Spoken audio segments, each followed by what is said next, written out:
Embrace the power of knowledge at Sanskriti University, ranked first in most promising university in engineering and management in India. Visit www.sanskriti.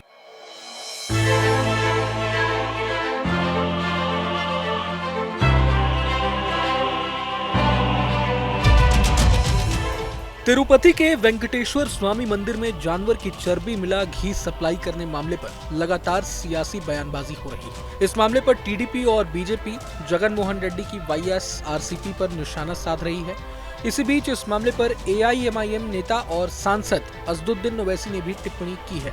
Mumbai में एक press conference को संबोधित करते हुए असदुद्दीन ओवैसी ने कहा है कि तिरुपति मंदिर के प्रसाद में एनिमल फैट मिला तो इतना बवाल हो गया। तिरुपति के प्रसाद में जानवरों की चर्बी के इस्तेमाल की जानकारी सामने आई है। उन्होंने कहा कि ऐसा हुआ है तो गलत है। ओवैसी ने कहा कि हम भी इसे गलत मानते हैं और ये नहीं होना चाहिए था। सुनिए। आप एक बात समझिए, तिरुपति के प्रसाद में घी में एनिमल फैट आया तो एतराज हो रहा है। बिल्कुल सही है, नहीं होना चाहिए अगर हुआ तो। मगर आप हमारे धर्म के संस्थानों में आप कैसे नॉन मुस्लिम को बनाएंगे?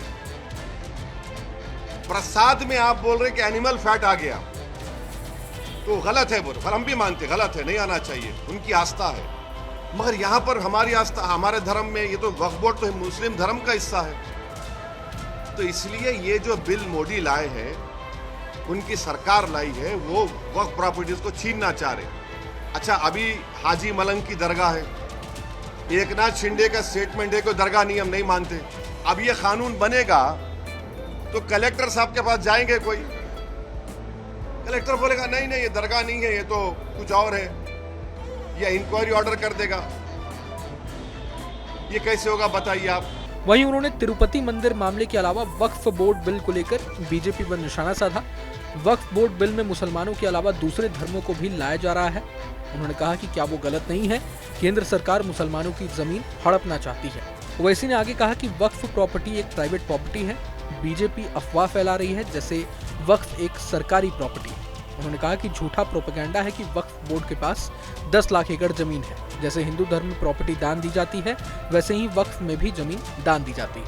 एआईएमआईएम चीफ ने कहा कि नरेंद्र मोदी सरकार वक्फ संपत्तियों की सुरक्षा, विकास या उनमें दक्षता लाने के लिए ये बिल नहीं ला रही। ये बिल वक्फ बोर्ड को खत्म करने के लिए पेश किया गया है। उन्होंने आगे दावा किया कि बीजेपी और आरएसएस वक्फ बोर्ड के खिलाफ झूठा प्रचार फैला रहे हैं। बहरहाल इस पूरे वीडियो को लेकर आप क्या सोचते हैं, हमें कमेंट बॉक्स में जरूर बताएं। अगर आपको ये वीडियो पसंद आए तो लाइक करें और चैनल को सब्सक्राइब करें। वहीं तमाम बड़ी खबरों के लिए देखते रहें न्यूज नेशन।